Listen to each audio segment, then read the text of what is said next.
Hey, sports card fans, it's John, Boggs fan. Hope you're all doing well. Today, I'll be showing off card number 68 that I've picked up off of my 100 cards for $10,000 project.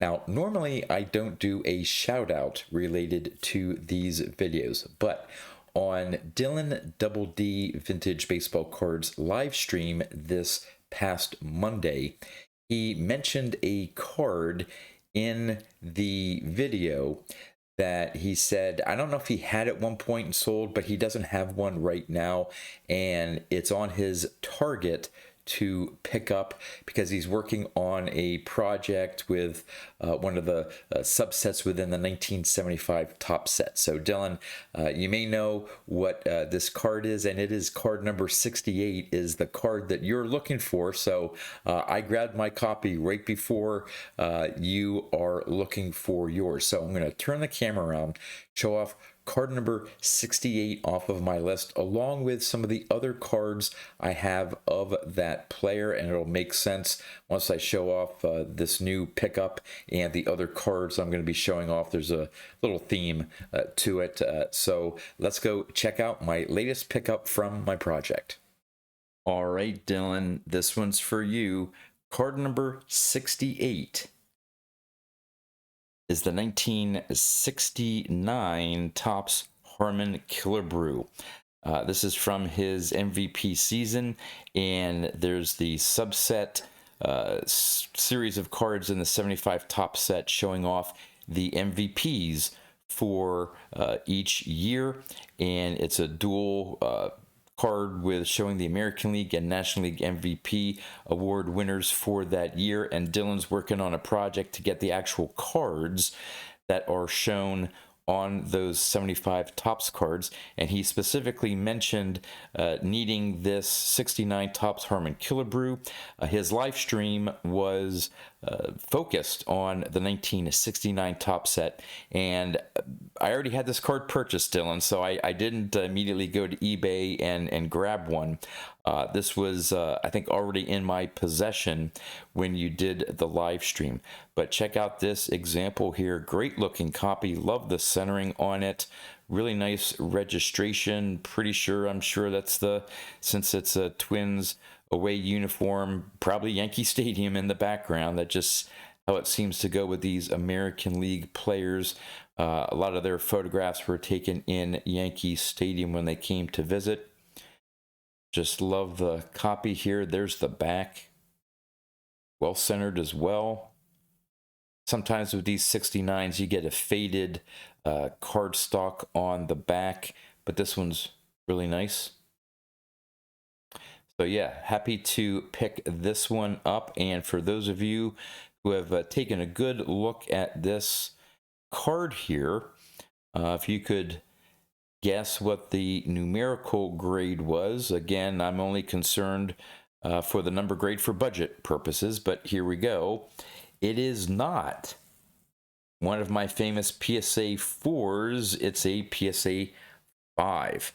So I'm going to get into the numbers behind this pickup in a minute here, show you how I did with this pickup and how it was on my list. But before I do that, since I'm working on the Harmon Killebrew run and picked up this 69, I'm one card short of having all his cards from the 1960s.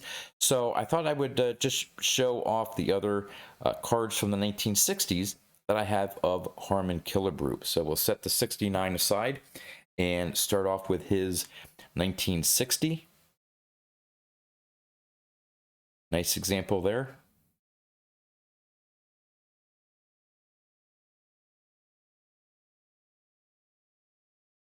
Then his 61.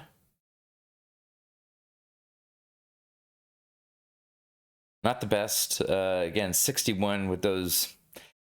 I don't know why they didn't do it. Obviously, he didn't change teams, so it wasn't like an issue of they didn't have an image of him with his new uniform and hat. But yeah, not the best image of Harmon Killebrew. Even though in general I like the 61 top set. But there's the back.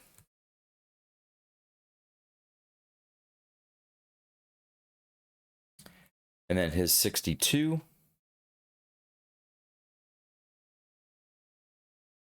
Another well-centered copy. Some of these were hard to find. Again, looking for that, I don't want to say the perfect copy, but because we are talking about mid-grade copies here, but ones that just have really nice eye appeal. There's the back. And again, I'm missing his 63. That's the only one from the 60s that I need. Here's his 64.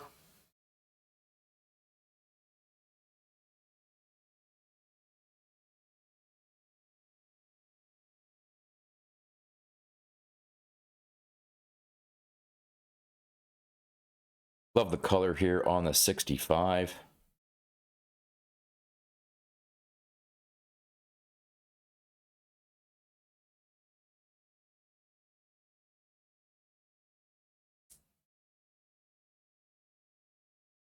His 66.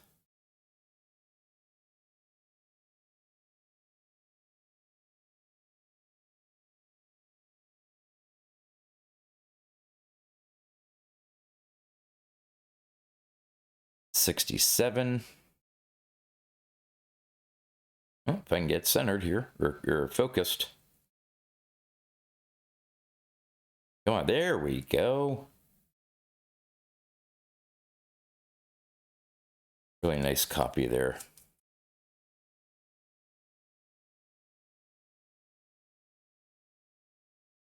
And finally, his 68.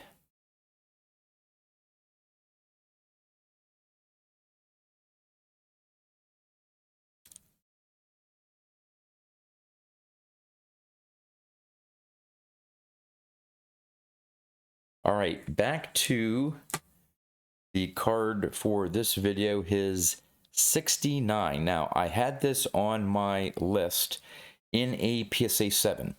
And when I first put this list together a little over 2 years ago, I thought for a PSA 7, I would have to spend about $90. Well, today, on the high end for a PSA 7, it's still around $90. Now, that doesn't factor in shipping and tax, but I could have gone, spent, the $90 I had on my list to pick up a PSA 7, but why should I? I mean, the difference between this 5 and a 7, you probably have to look really close at some of the corners. And probably one of the corners is just a little bit sharper on a 7 than this copy here. But why spend $90 when for this PSA 5, all in, with shipping and tax, just over 50 bucks? So for these videos, I round what I have to spend the nearest $5. So let's call it 50 bucks. It was a couple dollars over that, but for 50 bucks, so I saved $40 instead of picking up a 7 for 90 bucks if I was lucky, to getting this PSA 5 copy for 50 bucks all in and saving $40. So how did I do with this PSA 5 copy? Well, on the low end, most likely an off-center copy. The lowest one over the last 12 months sale through VCP was 20 bucks. Average around 32, and on the high side 45. Now this was a buy it now, it wasn't an auction, and I didn't pay 45. It wasn't that $45 sale was not this one here, because once you add the shipping and tax, like I said, it was just a little over 54 bucks. I think it was 41 dollars, something like that, and with shipping and tax, something like that. So yeah, really nice pickup, higher end on the sales prices here for PSA 5 copies, but I think it's well worth it given the strong eye appeal, the centering, registration, color, all that stuff. All right, so where am I now after 68 cards in this project of mine? Well, for the 68 cards in the grades that I had them on my list, I thought I would have to spend $6,380. Man, I'm really starting to get close to that $10,000 figure here. But I've only spent $3,755. So I am $2,625 to the good that I have not had to spend to pick up these 68 cards, and every single one of them is just in my eyes, a great example. And it just goes to show that you can find some great looking cards in mid grades. You know, I've been buying 4s, 5s, occasionally a 6, rarely a 7. And you can save money from, you know, getting cards that just have a higher number here on the slab, but may not look any better than like this PSA 5 copy. So, would love to know, what do you think about this pickup here, the 69 Topps Harmon Killebrew, and my other Harmon Killebrew cards from the 1960s. I have my eye looking out for a 1963 so I can complete the 60s. Still missing his 58 from the 50s. Then I need his 71 and still his 74. Just can't. 74, there's fisheyes, there's off centering, there's just a lot of things that just really becoming difficult for me to find the right copy for 74 Topps card. It's not an expensive card by any means, but just finding the right copy. I want to find the right copy. And so I'm 4 away from completing the Harmon Killebrew run. Pretty sure I'll be able to do it this year since I'm so close and it's just the end of January. But with that, again, great new addition to my collection, and that's all I have for you. So until next time, thanks for watching.